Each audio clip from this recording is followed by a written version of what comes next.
Just after the Battle of Bunker Hill in June of 1775, Henry Clinton, one of the British generals, advised that the British should fortify Dorchester Heights south of downtown Boston, the highest point south of the town. The other generals, Howe and Burgoyne, overruled him, saying even if the rebels could get the heights, they couldn't possibly hold them. But then, in the winter of 1775 and 6, Washington, seeing these same heights, had the same idea that they needed to be fortified. He sent Henry Knox, a Boston bookseller whom Washington made his commander of artillery, to Fort Ticonderoga to get the 80 or so pieces of artillery that the American forces had taken in May of 1775, and over December and January of 1776, Knox brought this artillery across the Berkshires and delivered it to Washington in Cambridge in February of 1776. Washington then put a couple of cannon at Lechmere Point in Cambridge and began firing on the British from that direction to make the British think that Washington was preparing to attack across the Charles River.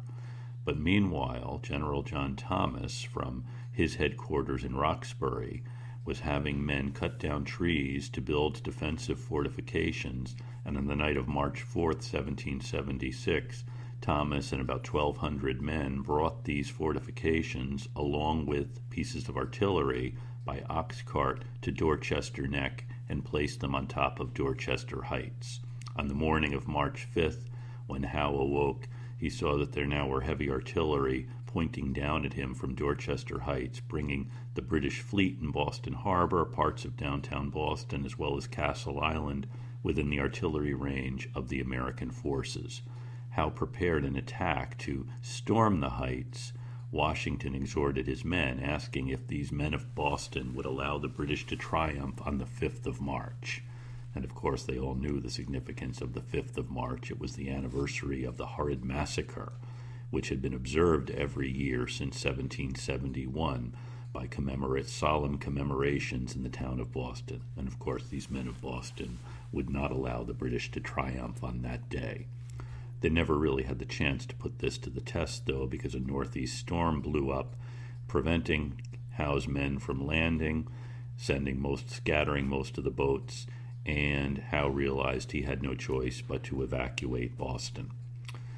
And so on the 17th of March, the British troops marched down to Long Wharf, the British troops and about 1,000 loyalists, men and women who wanted to remain loyal to the British Crown, put aboard the British transports and left Boston Harbor, sailing down the harbor on the 17th of March. The password in Washington's camp that week was St. Patrick. Evacuation Day, March 17, 1776, was the first American victory in the War for Independence. Congress commissioned a gold medal for Washington to commemorate this event, his first victory, and the first victory in what would prove to be a long war.